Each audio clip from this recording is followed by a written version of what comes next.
So think of all the iconic nights we've had over the years in the old USA, all the legendary stars of boxing lighting up Las Vegas, Madison Square Gardens, you name it. Yes, America was the place to be. It had the venues, it had the razzmatazz, but most importantly, it had the faces and the great fights. But now, it's all a bit fucked, isn't it? This absolute shit show in New York the other day may well be the nail in the coffin, and it highlights a bigger problem on the surface, that American boxing is probably in the worst place it's been for many, many years. Now hold up, me old stateside friends, I'm not saying this as a begrudging Brit rubbing it in, no, quite the opposite. I'm just a boxing fan who's gutted to see the decline in recent times. I mean, I still cannot fathom how a man has gone to the trouble of basically taking over New York and one of the most iconic landmarks in the world just to host a boxing show, then paid the fighters on the card astronomical millions to entertain the fans who had to shell out over $70 to watch this on TV, and then the fighters who had one job to do go and produce this absolute coma-inducing bollocks. What a liberty. I mean, these are supposed to be America's flagship boxers nowadays. Firstly, you got Ryan Garcia, who's back from a drug ban and all of a sudden is not the fighter he used to be.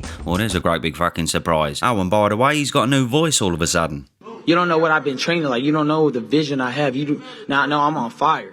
I don't do cocaine. I would do a live drug test. What do you do? I would do a live drug test. What do you?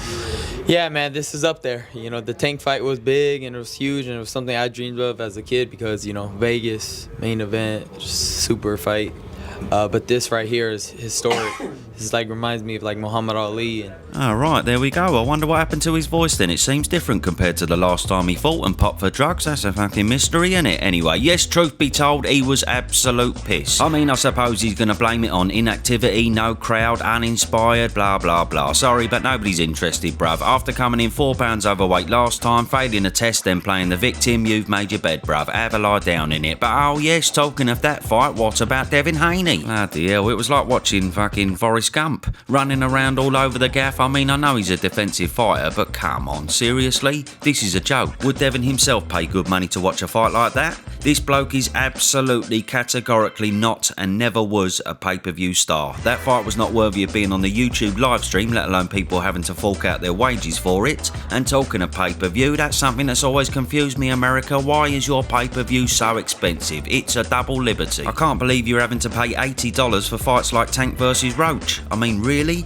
Worse than that, some of the fights over the years have been mental. $75 for Wilder versus Helenius, $75 for Ruiz versus Ortiz, $20 for Bryan versus Stiverne. I mean, how's that pay-per-view? I'd rather pay $20 for Athlete's fucking foot. Then $50 for Canelo versus Yildirim, brilliant. $75 for Haney versus Prograis, the list goes on. I mean, people moan about it in Britain being 20 quid, but at least it ain't pretty much a day's wages for some people. Funnily enough though, they did try over here to bump up the price of pay-per-views. Remember Fury versus Chisora 3? Yes, 30 quid they tried fleecing the public for in that total scam of a fight. And don't forget, that was about 3 weeks before Christmas as well. But since then, have you noticed the pay-per-view prices have actually decreased back down to around the £20 mark? Now, I may be a bit of a conspiracy theorist, but I'm going to go out on a limb here and say the reason the price has gone down since then is because absolutely fucking nobody bought that complete shambles of a fight. Even though they tried telling us it did 500k. Did it bollocks? 500 people more fucking like.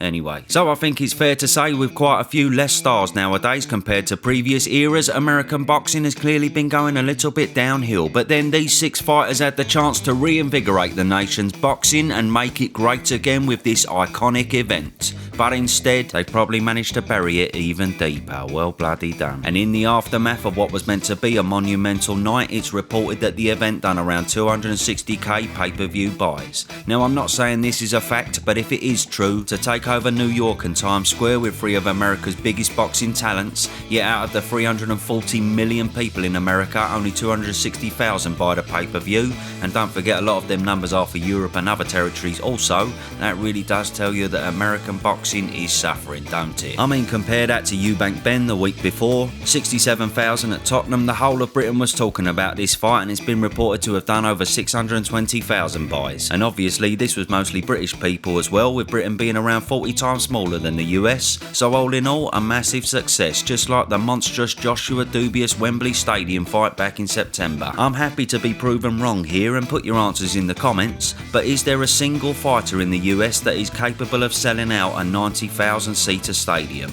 Or how's about we put it this way, is there a single fight in the US that can sell out a 90,000 seater stadium? I'll give you Crawford versus Canelo, because Canelo on any bill makes it a monster, but outside of that, don't know about you, but I'm seriously struggling. I mean, Tank is basically the face of American boxing, but I doubt even he can do it. I mean, who is there for him to fight? A Ryan Garcia rematch is in the toilet, so then what, Devin Haney? Oh right, yeah, if you think 90,000 people are coming to watch him go and trot around the ring for half an hour, you're very fucking mistaken. Maybe Tank versus Shakur, yes, that is a possibility, but yet again, as much as Shakur is alongside Garcia, Tank, Haney, Lopez as one of America's biggest boxing talents, even he can be painfully boring at times, like famously in the De Los Santos fight. So the question is, where are all the pay-per-view stars and the exciting fighters nowadays? They seem to have diminished. And talking of Shakur versus Tank, let's be honest, it's not like Tank would take that fight anyway. He's had the chance to fight Shakur, Haney, Lomachenko, but instead he's been cherry picking and having it all his own way for years now, and most people are just getting bored. So much so that even he himself has got bored, and he clearly didn't take it seriously in his last fight against Lamont Roach. Tank is a prime example of fighters getting almost too powerful for the sport and being able to command whatever and whoever they want. It's just like Tyson Fury when he was champion.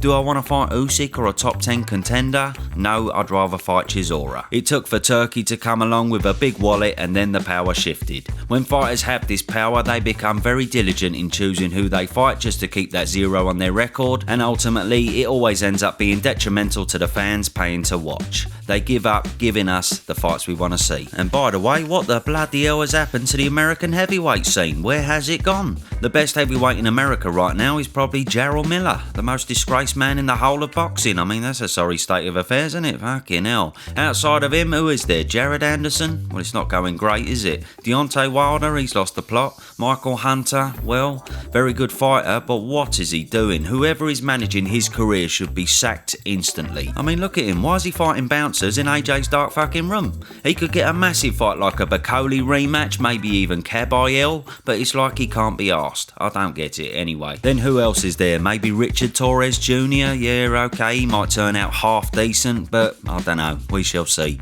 But you know what I mean? The star power is lacking these days. Where have they gone? And why are they not coming through the ranks? But just before we carry on talking of star power, let me introduce you to this superstar of the shaving world. Yes, the absolutely brilliant Manscape. Yes, they're back with their latest cracking release. It's the Chairman Pro package, an all-in-one set that gives you everything you need for your most luxurious professional shave. Now let me introduce you to the main event. It's the Chairman Pro electric foil shaver. This little beauty comes with a 360-degree contouring head and not one but two interchangeable skin-safe blade heads. We've got the skin-safe 4-blade foil for that super close shave, and the skin-safe stubble trimmer for when you want to keep a bit of that rugged look. Oh yes, and you know what the best thing is about this bad boy? It's the Flex Adjust technology, which makes it easily able to adjust to the contours of your face and neck, giving you a lovely comfy shave. Plus, on top of everything else, it's waterproof, lovely jubbly, not to mention it's got a blinding 75 minutes worth of runtime on a single charge. Terrific stuff. Plus, included in your package is the Power Shave Gel for the ultimate wet shave experience, specifically designed to work with the Chairman Pro for the smoothest shave. And to finish off, you get the Face Shave Soother. Strap in, people, this aftershave serum is a game changer, baby. Use it after shaving to hydrate your skin and soothe any post-shave irritation. So if you want to get the best shave in town, or even treat the big man this Father's Day, click the link below and use my promo code to get 15% off at the checkout. Big up the brilliant Manscape. Now back to the vid. Now then, old Edward Hernio was on the Ariel Hella Banana show the other day, and he's caused quite a stir with his thoughts on boxing over MMA. Like, if you said to me now, name me 6 UFC superstars, I couldn't do it. I could give you the ones that seem to keep losing quite a bit and then just come back. Boxing right now. Yep. I mean, MMA, and you know, I know Tell us. It's a poor relative. You know, like, and it's never really been that way. So obviously the MMA community came out and clapped right back. They said, "You're talking rubbish, Edward. UFC is the absolute daddy and boxing don't come close." And yes, the UFC lot are spot on, and Edward is a long way off here. However, he's not wrong when it comes to Great Britain and Ireland, and possibly even most of Europe. On the surface, boxing beats UFC by a landslide over this way, and the sport is as buzzing as it has ever been. Not only are there some major stars and huge stadium fights every so often, but on top of that is things like our biggest sporting radio station dedicates primetime listening every day towards boxing. And all three major sport broadcasters have had a firm foothold in boxing for a number of years now. But America, however, is a completely different story. UFC takes the cake by miles over there, and the way things are going, it's hard to see boxing ever catching up.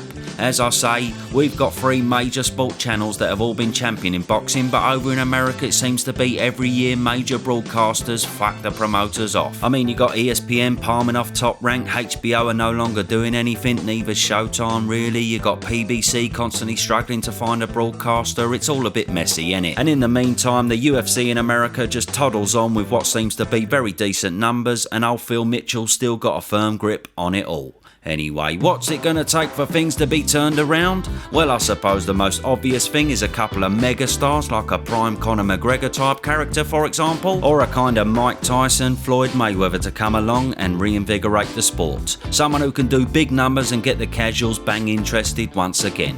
I mean, let's be honest, currently the biggest name in American boxing that actually does numbers is unfortunately Jake fucking Paul. How sad is that? America's biggest twonk is also America's biggest boxing star. Fucking brilliant. Outside of that, I don't know, it seems years and years of promoter beef and not working with each other, along with broadcasters not wanting to work together either to make great fights happen, have finally caught up with the old USA, and finally everyone's losing interest, even when they stick a boxing ring in the middle of Times Square, New York.